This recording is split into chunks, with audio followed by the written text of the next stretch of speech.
That friend, California Justice Center attorney Julie Hamill and California Family Council Outreach Director Sophia Lorey. Thank you both for coming on. Julie, you handled yourself well there. My whole thing watching it, I was thinking, listen, if you can't get the journalists to agree on the basics of the story, the conversation really doesn't go anywhere. This is all about biological males playing against females in female sports. That's the argument. And if you can't get there, I'm not sure how you go to the next step, but you did. Yeah, I think it's very simple. It makes me a little bit sad that this interview has gone so viral because I was only stating simple facts and simple reality that I think the vast majority of Americans agree with.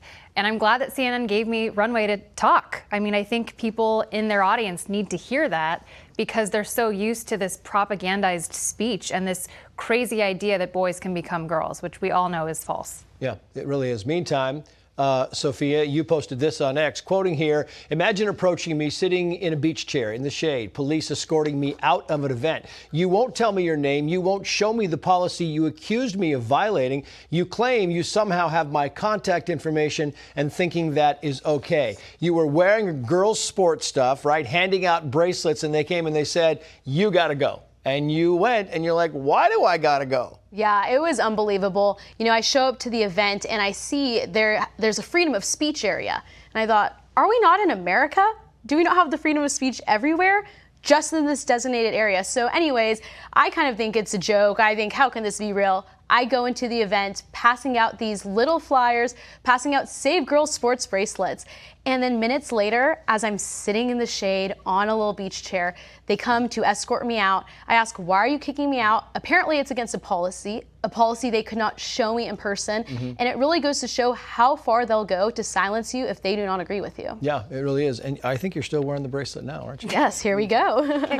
We talked about the media. I think this is important because The Guardian, which is a left-wing paper, talked this way about A.B. Hernandez. It says teen trans athlete at the center of right-wing attacks wins track events in California. Right-wing attacks, Julie. She has become the target, speaking of A.B., of a national right-wing campaign to ban trans athletes from youth sports. The Justice Department said it would investigate the California Interscholastic Federation and the school district to determine whether they violated federal sex discrimination law. It's amazing to me, even in California, 70% of the people in this state, which is a largely Democratic state, are against biological males playing against females in sports. And you got The Guardian saying it's a right-wing attack and these are all right-wing people.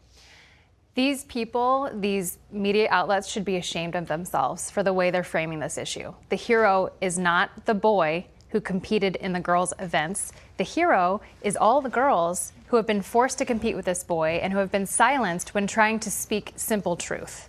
Those are the people who should be the focus of the stories, not the child, not his mother, who has threatened these young female athletes. Yeah.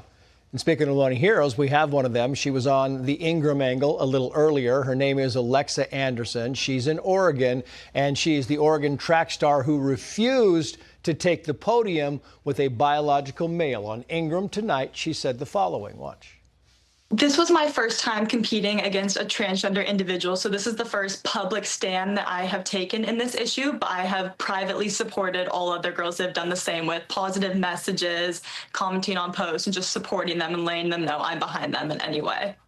Yeah. We, by the way, we made it very clear earlier, the officials did not like this. They didn't like this one bit in Oregon. They were not happy about it, Sophia, and tough luck.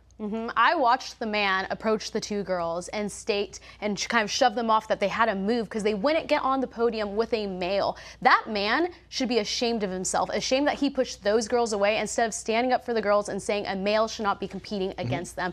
I'm beyond proud of Alexa for standing up, speaking out. But notice she says it's the first time she's speaking out on this.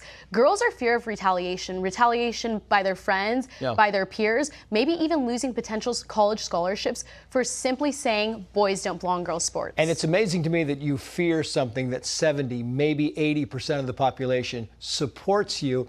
And if you're still fearing that, it shows you that the minority, the big voice, right, has gained a lot of resonance because they've got a lot of media support and so on and so forth. Julie, Sophia, thank you both.